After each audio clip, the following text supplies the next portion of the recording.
Well, how do we learn to experience, to realize what these levels are? Can you really expect to do them all at once so that every moment you have all these kinds of experiences at once? Well, I like to suggest that many Sunday nights we have an illustration of what happens when you try to do that. It's called jazz, or as the scholars call it, the consciousness of simultaneity. Tell your jazz friends, do you realize that you're illustrating the consciousness of simultaneity? Yes, because a jazz player is simultaneously a soloist, a group member, a composer, an arranger, a performer, and part of the audience. All at once and back and forth, simultaneous and flowing. I've noticed that when the jazz people play here, one of them just sort of nods to the other one. And I think, they're getting ready to tell that other one it's their turn and they're about done. But then they keep playing. So what did that mean? And what it means is that I'm getting ready to get ready, so everybody else needs to get ready. And it's called the consciousness of simultaneity. But I encourage you to live your life the way a jazz player lives. You are all of these things together. You're a soloist in your life. You're a member of a group. You compose what's going on in your life, and you arrange what other people compose for their lives. And you perform, and you respond to those who perform. So you're both being a performer and you're part of the audience. All at once. That's, to me, what we're talking about when we talk about being resilient. Being resilient is you have many resources out there, and don't take any of them for granted. Be like a jazz group partner, and just simultaneously draw on whatever's in your life. One of my favorite people to read is the psychologist at Harvard, Ellen Langer. She has a new book called Counterclockwise. And one of her major contributions to research is how to help people who are stuck taking life for granted and not seeing any new possibilities. How do people who are trapped in that way learn to see new possibilities? And she's received a lot of grants for research, and she's published a lot of peer-reviewed research on several projects that she's had where people are trapped and not knowing how to get out of taking for granted the ordinary things that happen to them. And I'll just mention three as we close. She tells about a woman who was in therapy with her, Ellen Langer, who complained that her husband was always late for breakfast. By the time he came down, the food was cold and she was furious. What can I do to make him straighten up and get here on time?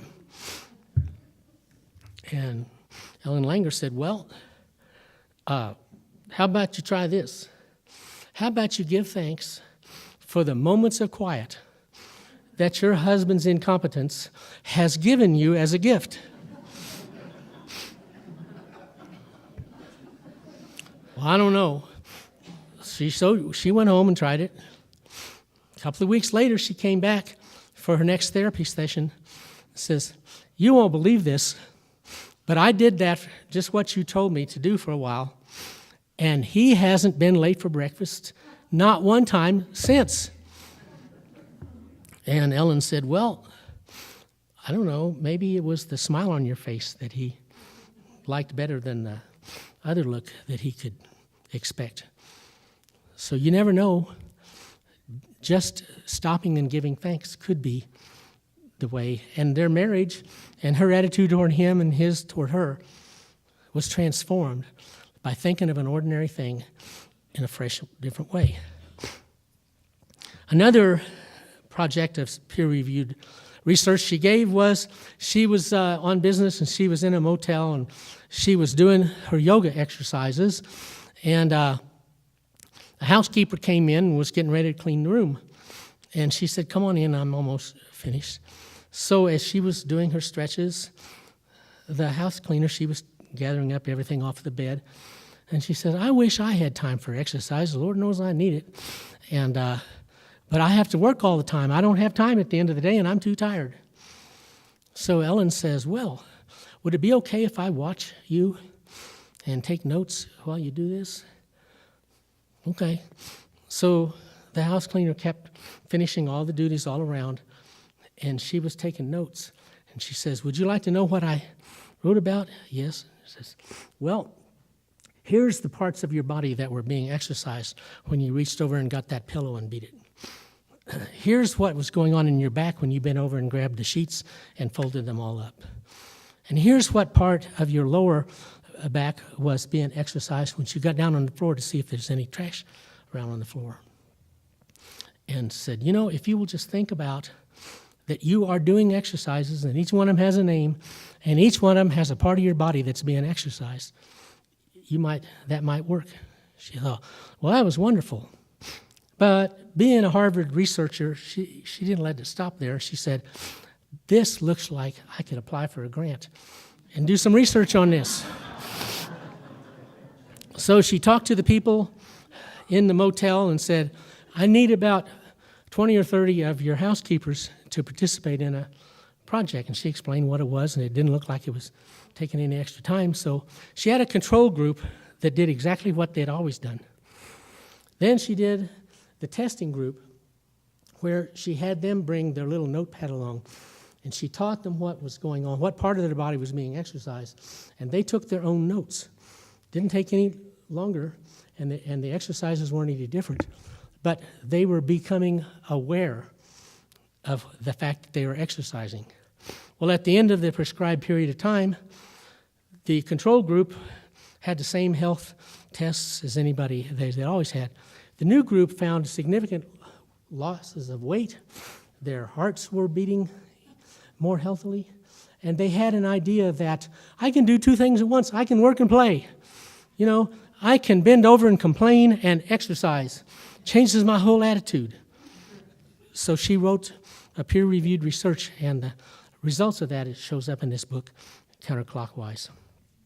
Finally, her most famous research, which is where the title comes from, Counterclockwise, involved about 36 men in an assisted living place, and they were all in their 80s. And again, she set up a control group who lived for the 3 or 4 week period, just like they always had. They saw the same foods, they saw the same movies, they talked to the same friends. But the new group, the testing group, they took them over to a house that had been built about 20 years before. Inside, all the decor was like it had been 20 years before. All the foods were exactly what they would have eaten 20 years before. The only music and the only movies they were allowed to experience were things that they had already seen 20 years before. But they would get to talking about, oh, I remember when that song was, you know, and they had that at my granddaughter's wedding, and on and on. So they got to talking about their lives 20 years before. Well, you're beginning to get to see the picture of the kind of research she does. When they put the two groups back together and tested them, the group that had lived in the past, 20 years before, their bodies began to take the health shape that they had 20 years before. Their heartbeat, their memory, the ability to have short-term and long-term memory. Even their fingers were longer because they figured out their arthritis had gone back to what it was 20 years before, so their fingers were back the way they had 20 years before. And so she's saying to us, live counterclockwise. Don't take anything that you have in your life for granted. Everything can be what you want it to be. That is what resilience allows you to do. You can be any age, You can be any form of health. You can have any dreams. You're never too old.